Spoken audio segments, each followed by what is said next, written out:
You're listening to the Water Cooler Edits with Chris and Rich. Hello everybody and welcome to the Water Cooler Edit with MyBayut with myself, Chris, and Rich. Hi Chris, how are you? I'm alright, Rich, how you doing? No, I'm very good, and it's great to be here. Rich, it's you and I again, together as one. Together as one, yes. No special guest this week, you are the special guest. I'm back being the special guest, which is just so wrong in so many ways. I'll take it. No, look, it's good to be back, man. How are you? Yeah, I'm okay. You know, it's been a busy week here. Of course, we're going to be discussing a few topics, and one of them is, well, it's hitting quite close at the moment because, well, it's affected me quite badly in what I do. So that's going to be fun. But before we get to, say, excruciating parts, where we're going to dive deep into something. There's a lot to unpack, isn't there? Exactly. Let's start with some good news, because the Bayut dubizzle Summer Camp is returning for 2022 on July 18th. We're going to have it for 4 weeks, and it's going to be an amazing experience. It was last year. We had so many interested candidates in the first couple of days alone, and then over the course that we had the summer camp, we had more and more demand for young individuals looking for their stepping stone into the working world, into, what was the word I used before?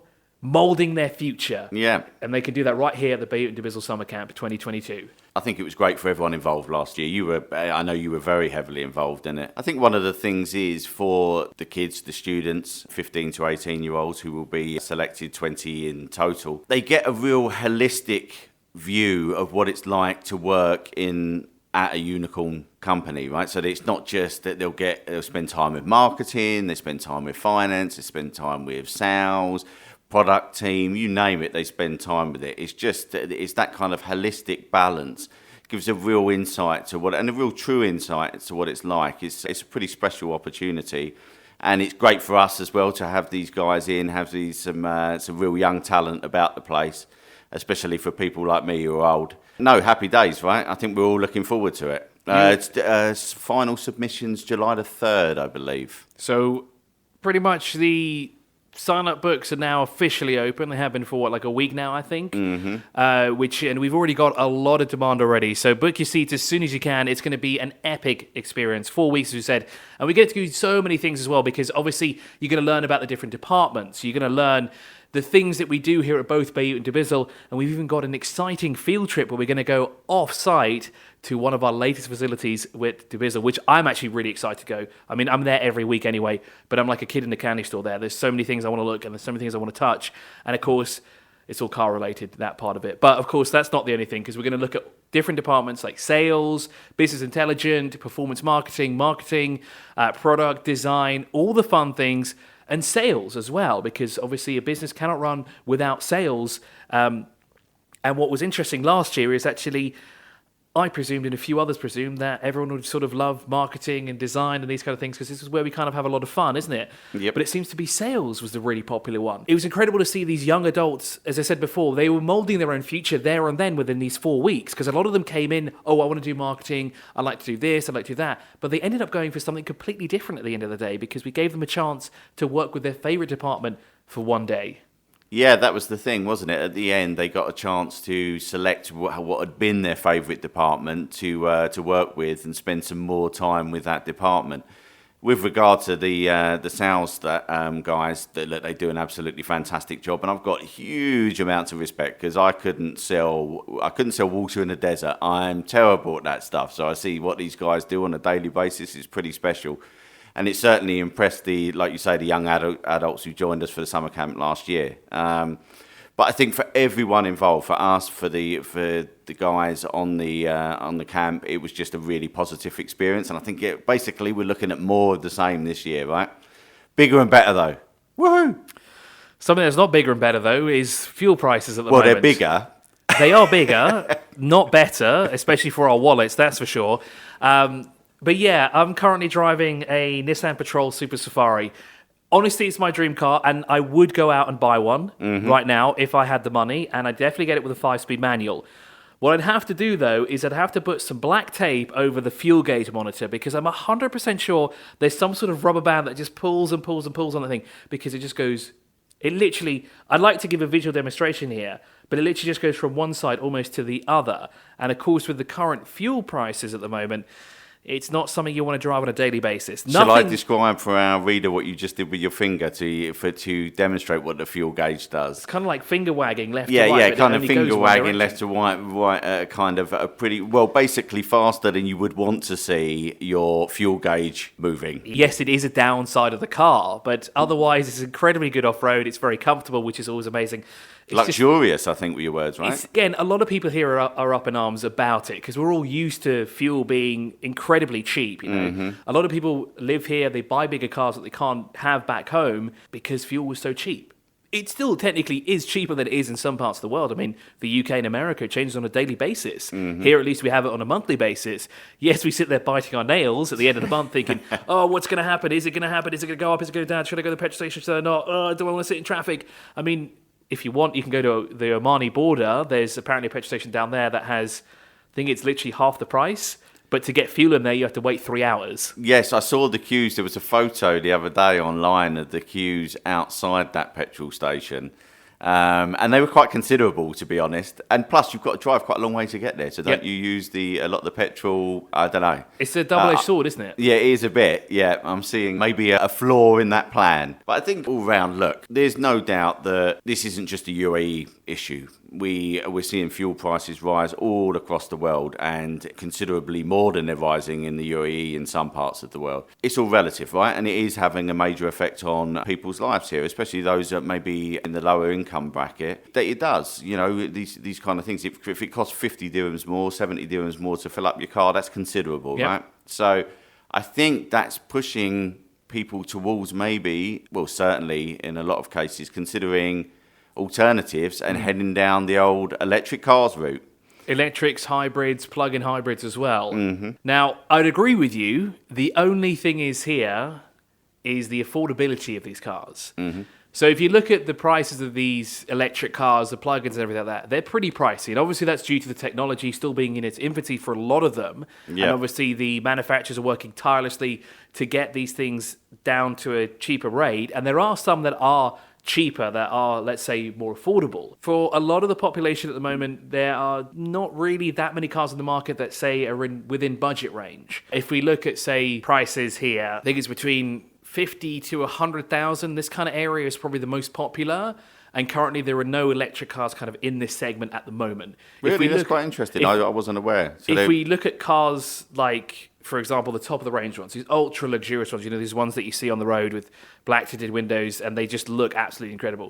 They're pretty pricey, which is a little bit of an issue at the moment. And another one is charging as well. Like, where do you charge? Now, I remember you telling me earlier that we have an article on the MyBayut blog that, of course, there are places around the UAE that you can get it. Yeah, free charging. Yeah. And honestly, from what I've understood from talking to various people who own electric cars, is that actually filling them up is relatively cheap. And you actually can save money in the long run because obviously you're not spending money on, say, parts that can break or wear down, aka engines and things like this inside of a car, because you could just imagine me using an ice cube it's melted away. But that is a big benefit. So you can actually buy an electric car, despite it being maybe more expensive and out of your budget, but you will save money in the long run because you won't be spending as much on fuel. Exactly. Yeah, because considerably less, in fact. From what I understand is that reading online, talking to people as well that have electric cars, is that they're paying between 30 and I think 70 dirhams, depending on where they live, depending on what car they have as well. You fill up, charge their cars. It seems to be relatively more affordable. To juice it up.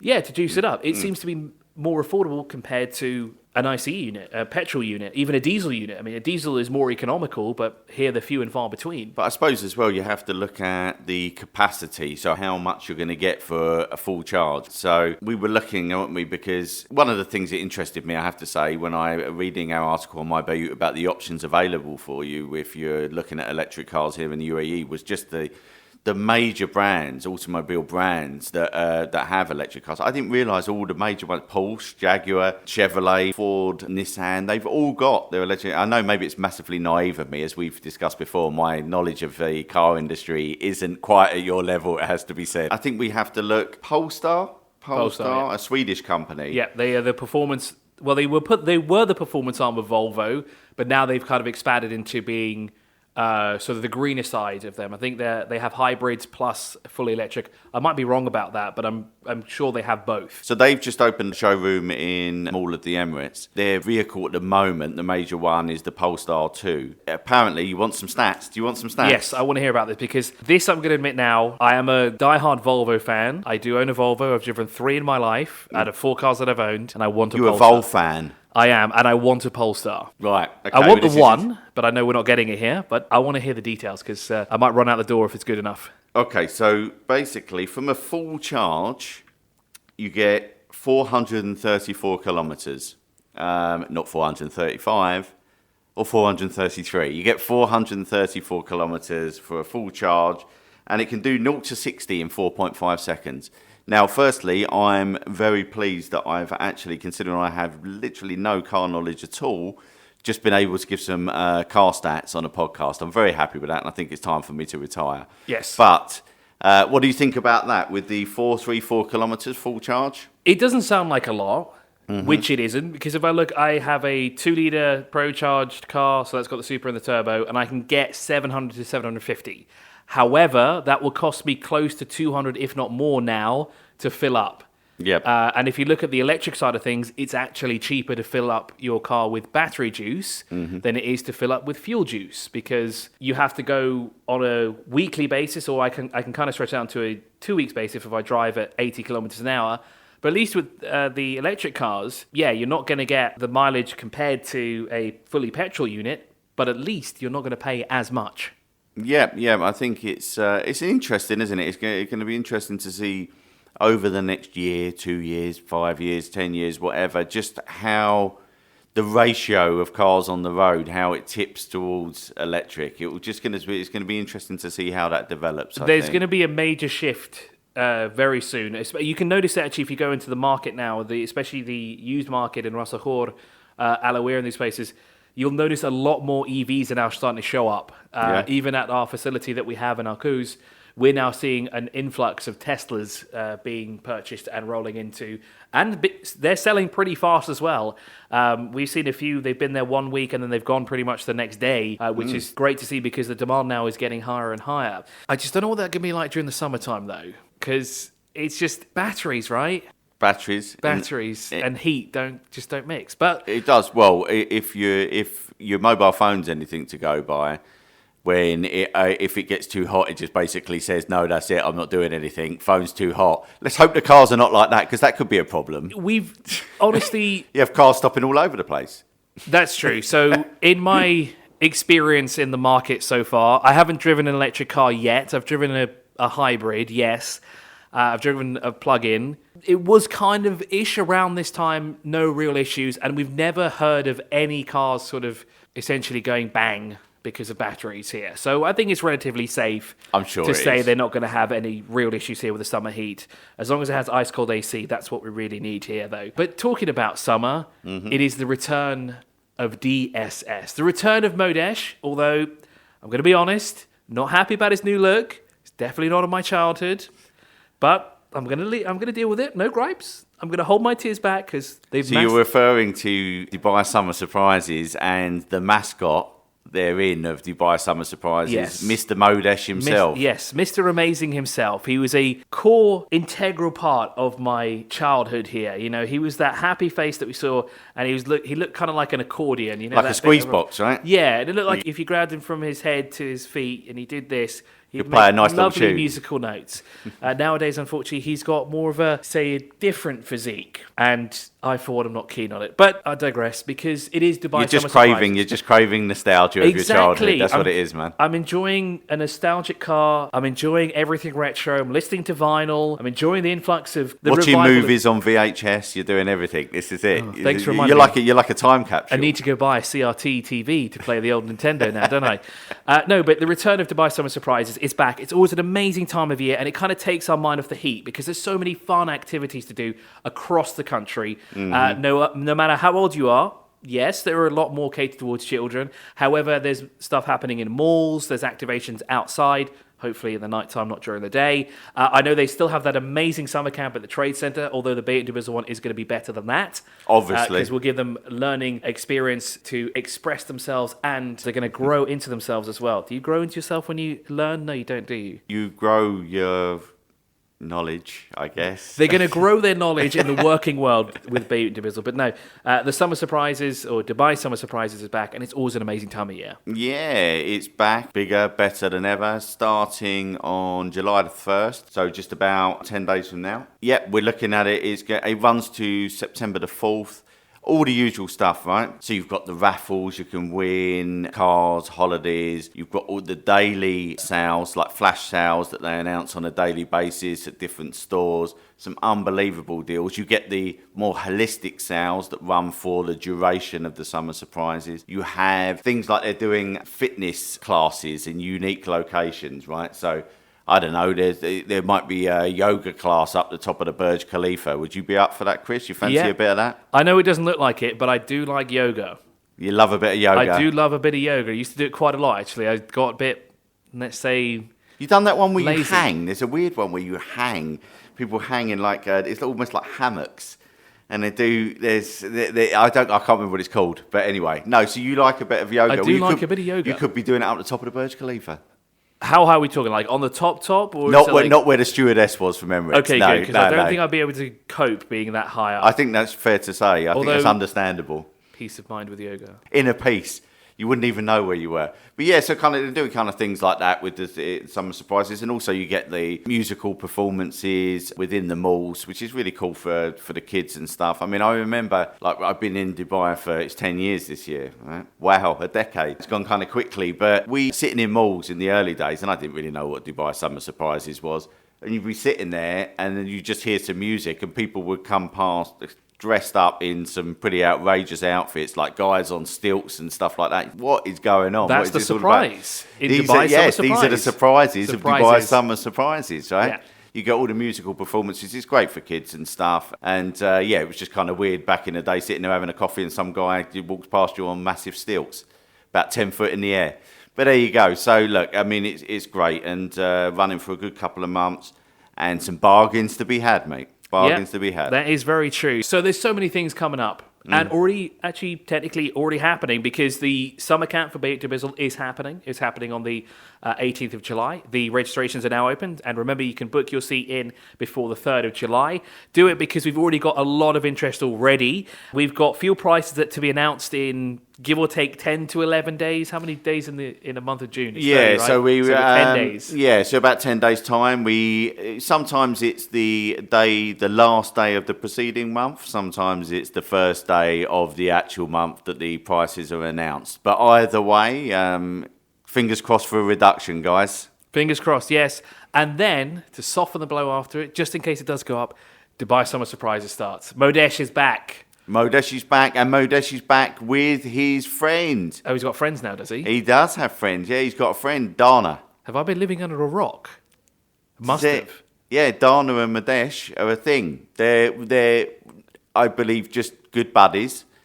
And they go out and have loads and loads of fun together and spread joy. Modesh is after all Mr. Amazing, because his Modesh means amazing in Arabic. I found that out today. I didn't know that. Did you know that? No, I didn't either. I found out just now. There you go. So Modesh, Mr. Amazing. Mr. Amazing. I hope we can get Mr. Amazing to come to our summer camp then. That'd be brilliant. That would be a surprise. Maybe one of us could dress up as Modesh. No one dresses up don't give out Modesh, any surprises because now. Modesh is real. No one dresses up That's as Modesh. true. Modesh is 100% real. Do not ruin my childhood any further. That has been the Water Cooler Edit with MyBayut. Thank you so much for listening, and we'll catch you soon. Don't forget to, sign up for the summer camp. Bye-bye. You're listening to the Water Cooler Edit with Chris and Rich.